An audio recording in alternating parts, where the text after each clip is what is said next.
Manoj गेरोला sir, केवल matrix जो मनोज कुमार सिंह जी की एजेंसी है, केवल उन्होंने ही थोड़ी सी दरियादिली दिखाई है। वो बता रहे हैं कि आम आदमी पार्टी को 32 से 37 सीटें मिल सकती हैं, वरना जो बाकी और क्रेडिबल एजेंसीज हैं वो एक तरफा मुकाबला है। बीजेपी को 50, 55, कहीं कहीं 60 तक पहुंच गए हैं। तो क्या इस तरीके का चुनाव आपको भी नजर आ रहा है कि वो इस बार का चुनाव वाकई एक तरफा है?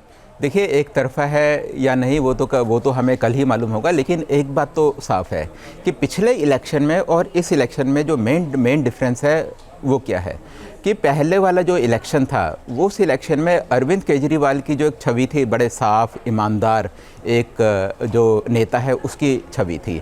वो पॉलिटिक्स में आए थे, पूरी पॉलिटिक्स को चेंज करने के लिए। उन्होंने कहा था कि वो कोई सरकारी सुविधा नहीं लेंगे, बंगला नहीं लेंगे और करप्शन उनको और वो एंटी करप्शन पर आए थे।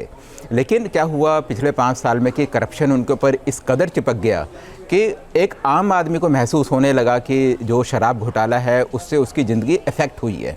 और दूसरा, फिर अरविंद केजरीवाल वहाँ गए, जेल भी गए और उनके जितने बड़े नेता थे सारे के सारे जेल में थे। और दूसरा, जब उन्होंने अपने घर में काफ़ी पैसा खर्च किया, भले ही वो सरकारी घर था शीश महल के नाम से, तो उसके कारण मिडिल क्लास तो उनसे दूर हटी है, इसमें तो कोई शक की बात ही नहीं है। दूसरा, जो लोअर क्लास थी वो उनके साथ थी, क्योंकि उसको फ्री में बिजली मिलती थी, फ्री में उनको पानी मिलता था और बसों में महिलाओं को सुविधा थी। तो जिस समय अरविंद केजरीवाल ने बोला कि हर महिला को 2100 रुपये हर महीने मिलेंगे, तो आपको ध्यान होगा कि ये 1 महीने पहले की बात है। उस समय क्या हुआ कि उन्होंने फॉर्म भरवाने शुरू कर दिए जी। और उनके जहां वो फॉर्म भर आते थे उस बूथ के सामने लाइनें लगती थी सुबह से शाम तक। फिर एक डेटा उन्होंने करा था कि 35 लाख महिलाओं ने इसके पर्चे भरे हैं।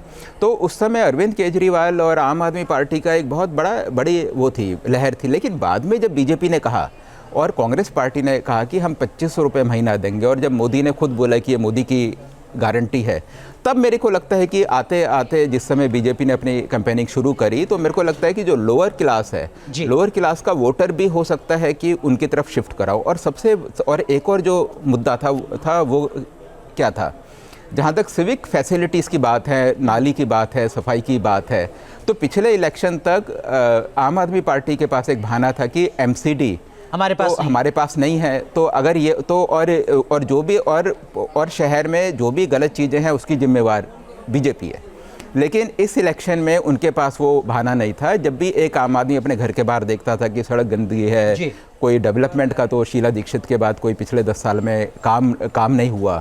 और ये मेरे ख्याल से इस इलेक्शन में एक बहुत बड़े मुद्दे थे और हो सकता है कि इसके कारण भी कुछ वोट आम आदमी पार्टी से शिफ्ट हो भी।